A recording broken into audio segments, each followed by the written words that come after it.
Good evening from the newsroom. The news for this Friday, 15th of March. Former President James Michel recalled that he gave 2 authorizations for the importation of arms and ammunition during his tenure as president. He was answering questions by video link from Abu Dhabi in the Arms and Prevention of Terrorism case. Former President Michel recalled that the 2 authorizations were for tear gas and grenades for police and special arms for sensitive operations such as against piracy. Answering other questions, he said he had not given any authorization for civilians to be in possession of arms or to keep arms at their residence.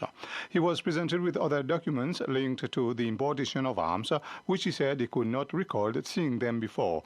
But according to these documents, arms were imported legally into the country for the defense forces. Mr. Michel, who will be 80 years old this year, also confirmed to the Chief Justice that his health deteriorated after coming here last month to renew his and his daughter's passport. He said it's because of the pressure in the plane, and at present he has difficulty hearing. He is following treatment for this condition. It is to be recalled that Mr. Michel became president in April 2004 after former President René transferred power to him. The chairman and vice chairman of the Victims Association of the Tiare Nussi feel that the president is not showing the willingness to establish a committee which will look into the compensation for victims of the coup d'etat era. Barry Lane and Régis Franco were respectively addressing the victims in a meeting this afternoon at the ICCS. They said it's the obligation of the government to implement the recommendations laid down in the final report of the Tiare Nussi, which was presented to the President in March last year. We're calling this conference a closure conference. For a simple reason is we've been discussing it for a very long time, and it's time for us to come to a closure. Furthermore, certain activities have taken place. The final report has been submitted to the President.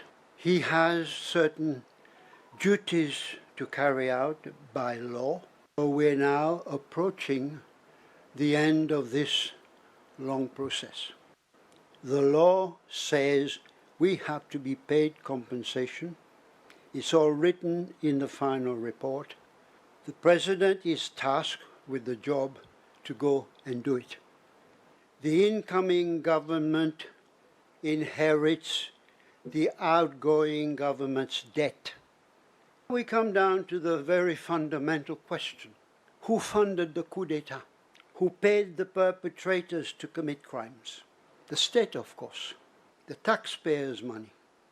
So who's going to pay the victims reparations and compensations? The state, of course. There are many ways that money can be raised to pay our compensation. Remember, the President sent the final report to the National Assembly, and they debated why should the taxpayers pay? Why can't the perpetrators pay? The government's job is to make the perpetrators pay. The President has a list of perpetrators, so why don't they go and get the money from them? Instead, we are being used to wait and wait. As far as the victims are concerned, the Supreme Court has rendered judgments on the many cases on which it has deliberated, and each judgment and recommendations must now be enforced without any further delay. This in itself is a breach of the United Nations Charter on Human Rights, specifically the articles that lays out the fundamental principles of victims' right to a remedy and reparation in the form of restitution, compensation, and of course, satisfaction. We have to be satisfied with what is put forward. This is written in international law, and the government cannot deny us that right. The first phase of construction for the Bon Espoir High Security Prison is expected to begin in around 2 to 3 weeks. The Minister for Internal Affairs, Errol Fonseca, and the Minister for Land and Housing, Billy Rangasamy, laid the first stone of the prison during a ceremony this morning. The Commissioner of Prisons, Raymond Saint-Ange, stated that this high-security prison will be constructed in phases. The first phase will consist of the administration block and 20 jail cells. This facility will help the prison services with the management of prisoners and will allow for the separation of high-risk offenders. The first phase of the project is expected to be completed by December. This high-security facility for serious offenders against the communities, for crimes against communities, against repeated offenders, and it will be managed by the highest standards that pertains to prison services. That's very important. Therefore, as the Commission mentioned, reoffending, smuggling phones, attempts on drug trafficking will result in a very quick admittance to Bon Espoir. And it will not be easy to be moved back to the regular facility. Various activities are scheduled to celebrate our National Day celebration. This will include sporting activities and sales of agricultural products. The National Celebrations Committee organized a press conference this morning to address vendors and small businesses to prepare their products for the National Day celebrations. Minister Jean-François Ferrari, who is the chairman of the National Celebrations Committee, reiterated that more details will be provided each month, leading closer to date.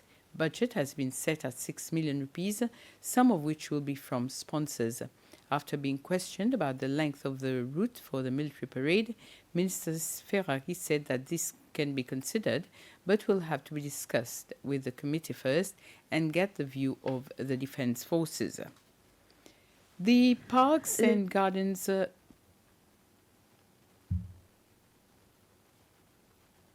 Le but de la conférence de presse a été d'informer le vendeur. Parks and Gardens Authority says it has retrieved 21 newly hatched giant tortoises that had reportedly been stolen on Curious Island. The authority's chief executive officer, Alain Cedras, said they received the report about the theft overnight. A 41-year-old man from Cap Saint-Mi-Pralin has been arrested in connection with this case. We got alerted by the staff on the island. They were woken up by the unusual bark of dogs or the intensity of barking.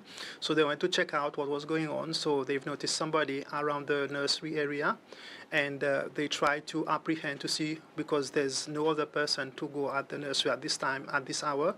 So a man dressed in black, when that person saw the rangers, he ran away, or I don't know if he or she, but it was dressed in black. And we've noticed that our nursery has been broken and 21 baby tortoises was not accounted for. Fortunately, we alert the police, so I have to congratulate the Marine Police, the dog unit, the Pralin Police Department for the usual assistance, and they react very quickly. And also the Coast Guard, who transported the police to the island. Police, the dog unit, managed to search in the area where he also took off, ran away, and we managed to recover the 19 baby tortoises in a backpack on the island, in a remote areas. And with this, we end the news summary. Next on SVC, a local production, dishes of fishes. Have a very pleasant evening.